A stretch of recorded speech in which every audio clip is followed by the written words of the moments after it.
Welcome to Crypto Warehouse News. Today is the 11th of August. We're going to be looking at the curious case of Cell Token. I'm with Mike. Hi. I'm Brogan. Let's get into a bit of the background. Put some gravy on our meat potatoes before we start eating. So, let's go. Alright, a bit about the background. So, Celsius Network was the biggest CeFi network. It was. Yeah. Users could earn yield on their crypto assets. Yes. At its peak, 1.7 million customers, and it was founded by Alex Mashinsky. Yes. We both started using Celsius around about 18 months ago. They sold themselves as a blue chip CeFi platform where your funds were safe. Yeah. And the entire image of the company was one of you could put your life savings there rather than a bank and earn very good yield, not just on crypto assets but also on USDC, British pounds, etc. Alright. So next we're going to look at the bankruptcy in recent times. So they filed for bankruptcy in July 2022. So extremely recent. Chapter 11 in New York. So were they situated in New York when this happened, or what? There is different types of bankruptcy you can file for. Chapter 7, Chapter 11 were the two that were mentioned. Okay. Chapter 11 basically means that it can continue to operate as a business, as a going concern, It was whilst just restructuring of it. Yeah, whilst it can be restructured or there is a buyer found for Right. the company. So that's where we are right now. Alex Mashinsky, I believe, has a 120-day exclusivity agreement in place. So he has the next 4 months to find a way to save Celsius or a buyer for the company. Okay. And so it says in New York, so were they filed it in New York, or? Yeah, it was filed in New York. A lot of outlets are claiming that Celsius is a UK-based business, but they actually withdrew the application for a license last year. Okay. So New York was probably the most logical way to do this. Alright. And as of today, there's no figure on the whole in the balance sheet. So No. their assets. No, there is none. There is a rumour, and that's just a rumour, that it's between $1 and $2 billion. Wow. Now that at the current price would mean that people would be looking at a 20-25% loss on their crypto assets. Yikes. So Simon Dixon is aiming to save the company. So is that the next person who could be taking over Celsius? He's one of the people that's looking at Celsius. Okay. It was mentioned that Ripple, who own XRP, are looking at buying Celsius. Okay. Simon Dixon has many contacts in the industry. He's a well-known person. He's looking at it. There are other larger entities. I believe FTX at one point were looking at it. So there are a few people. I mean, it was the biggest platform, so it's going to attract the most interest.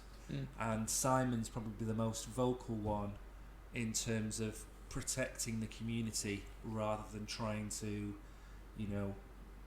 give you as little back as you can as they can and keep the assets for themselves.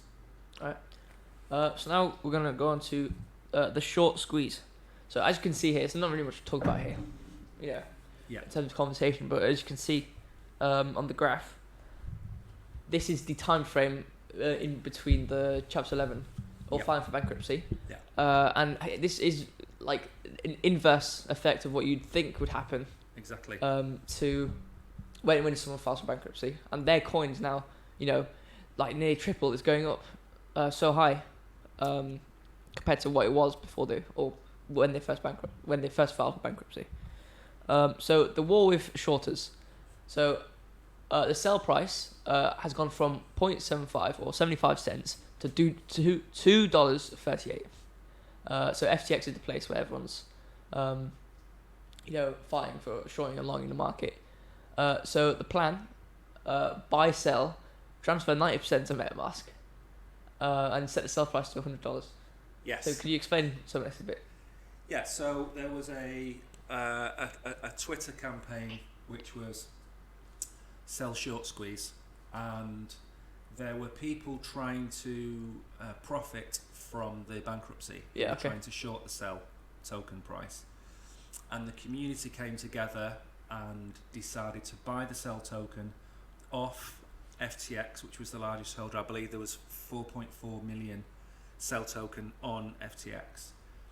The caveat to this was because Celsius was in bankruptcy, the Cell token that was held in the treasury cannot be moved. So there was a very illiquid market for the token, and the plan is to basically buy up the Cell token, move it off exchange onto your private wallet, which is MetaMask, for example, and basically run the Cell shorters into the ground. So the higher the price goes, the more and more of these shorters will be liquidated. So the people trying to profit from this, terrible situation, they are now being run out of the market by the Cell community, which you have to commend them for. Yeah, fair play. Oh, and then it says transfer 90% to MetaMask. So it says buy, sell, and transfer 90%. Yeah, that's just to get it off the exchange. Oh, okay. So if the exchange Oh, that was their plan to short. Oh, yeah. Short, okay. So the what FTX have been doing is possibly allowing the shorters to buy tokens that don't exist. So by moving the token off the exchange, it makes it harder for FTX to do that. Wow. Okay. Well, next point we're going to go on to is why this is a good example of detachment. Yeah. Which is like the difference between basically the difference between what the company is doing or showing publicly. Yep. And then the reception to the coin, like what the coin's doing. So, as we know, Celsius is in Chapter 11. Yep. Bankruptcy, or filing for bankruptcy, and this means the business looks unsustainable. Yep. And then inversely, the Cell token has tripled, and has gone up way higher than it was. Yeah. So this is the curious case of the Cell token, where if this was a traditional company, let's say Barclays Bank issued a warning that they were going to file for bankruptcy, the price of the shares of Barclays Bank would probably go from £3 down to 50p or 20p, whatever it might be. The price would crash, and that's been the case for the last 100 years in the stock market. In the cryptoverse, you don't really have that. You have existing projects which are dead, so there's no development team, there's no marketing budget behind them, and the token is still traded between exchanges, between traders, etc. And this is a good example. There never really was a direct correlation between Cell token and Celsius, so it's not as if Cell token was a share in Celsius. It was just a token issued. However, if, for example, Celsius does collapse and there isn't a saviour, then Cell token is worthless. It has no value. That goes for every other CeFi platform that goes out of business. Is the token seems to have its own separate life. And whereas Celsius is, don't get me wrong, Celsius could be reincarnated under a different name, under a different banner, but the token really doesn't have any use case at the minute. So why it's gone up 300%? I know there's the short squeeze campaign that also happened on Voyager, etc. But it's not the real world. Like we said, there's no foundation for this. So like I said, in the real world, it would be an effect that if the company is failing a bit, the shares are going to go down. But there's obviously no foundation for this sort of system. In cryptocurrency. Well, the next point we're going to go on to are CeFi tokens. Yes. So Voyager, Nexo, and Celsius all have their CeFi token, as we know. And it says that the industry has been hammered. So is it from this current situation? Well, everything started to go wrong when Luna failed. So the Luna Foundation had its own token, Luna. It also had its own stablecoin, which was UST. A lot of these platforms were invested in Luna. Yeah. And they were also invested in 3AC,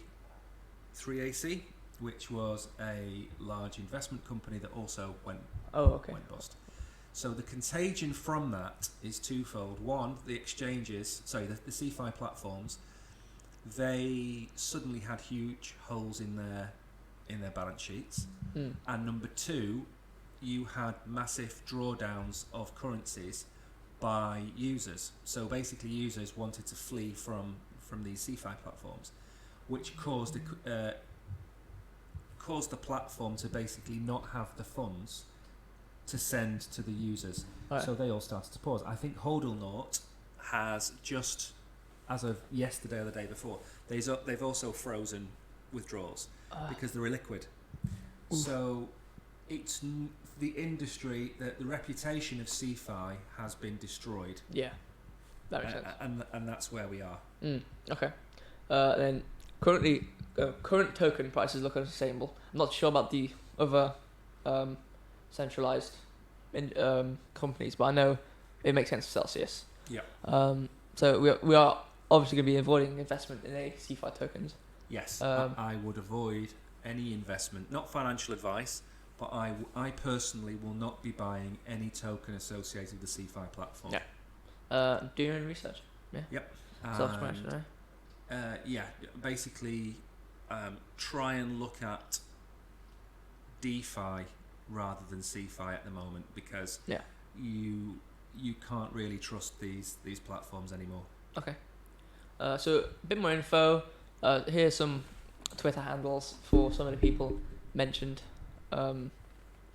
There's not really much to say about that. Any final thoughts for you? You summed it up quite nicely off air. So if you'd like to leave people with your description of Cell Token and Benjamin Button, I think that would be the best way to end.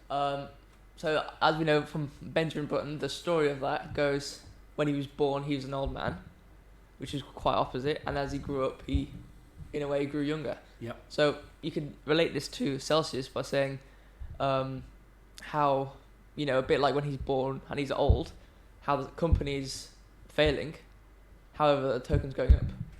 Yeah. So let's say he's growing up, which is closer to death. The company's failing, but he's obviously getting younger, so it doesn't really relate. But yeah. All right. Well, thanks for listening. Thank you for listening. Follow and subscribe. Yeah. Thank you.